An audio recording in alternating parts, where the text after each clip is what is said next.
evil queen in Snow White is loud, violent, and obvious. But there's a quieter person in the story. The man who follows her order. The nice guy who refuses to be dangerous. The most dangerous man in the room. 10, 9, 8, 7, 6, 5, 4, 3, 2, 1. This is the Literary Tailor, where we have great books and even better conversations. So let's get into it, guys, and let's discuss Snow White. Stalking in the woods. There is no sound in this forest.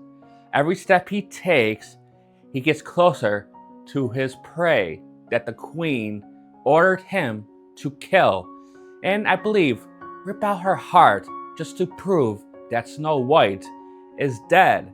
And I am talking about the huntsman, and he's following an order from the queen to do something terrible, a horrible, terrible deed in killing another human being.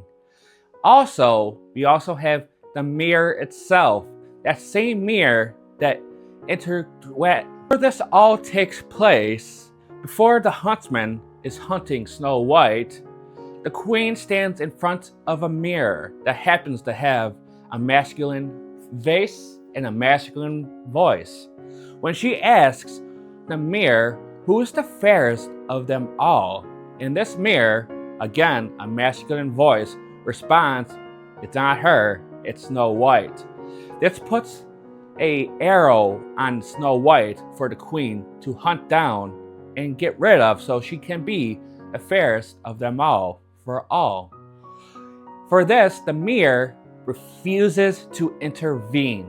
The man in the mirror refuses to help Snow White or even help the queen who he is following orders for. So this questions, who is the most dangerous? The huntsman that is hunting Snow White, or the mirror that refuses to help anyone, even the one that orders him? You see yourself in this character or any other character. This is what my literary fitting is for. The info is down below for you if you need it. Similar to his TV show counterpart on Once Upon a Time, the huntsman is very merciful. He does not want to kill Snow White. He doesn't want to harm anything on her. But the order from the queen tells him he has to. He has to take a dagger into Snow White's chest and makes her dead, make her go away for the queen's belief or benefits. He has to wash his own hands from her blood, but the queen just sits back and doesn't have to get into the messy details of that and can reward the benefits of Snow White being gone. He has a conscience though. This conscience makes him more likable in some ways, but this conscience allows him to think what is right and what is wrong, and that true right is not to kill Snow White, and he is abandoned to the wolves at the end. Another interesting character, a male character, is the mirror. The mirror has a important role in this whole story, despite even appearing in a very snippets of it. He's revealing the truth, but without action. He's telling the queen, the evil queen, that she is not the most beautiful one in the land, but Snow White is. I question what if the mirror just told the queen that she's the most beautiful one in the land, whether it be a truth or not, to save the bloodshed, to save everything about the rivalry, about the bad blood between her and Snow White. What if he just said that? No, he had to reveal the truth. And it just so happened that he has a masculine face and a masculine voice, a masculine gaze. His opinion seemed to trump everything that the queen thought. His believe his opinion almost trumps hers. The male opinion trumps hers. If you like books like this one, or books that have courage, fear, and hope, or even books that are just fun or even messy to read sometimes, hit that subscribe button so you don't miss the next video. Here holds a passive gaze, but he creates the whole story, the whole tension, just by revealing a truth.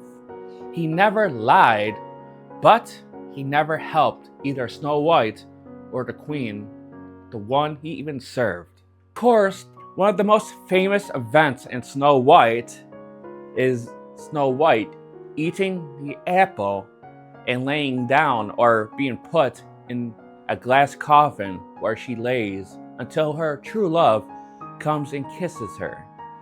She's preserved almost. She's not alive, but she's not dead either. And she's seen as an adored object, not a woman, not even a person, as an object for the prince to obtain by showing his true love to her.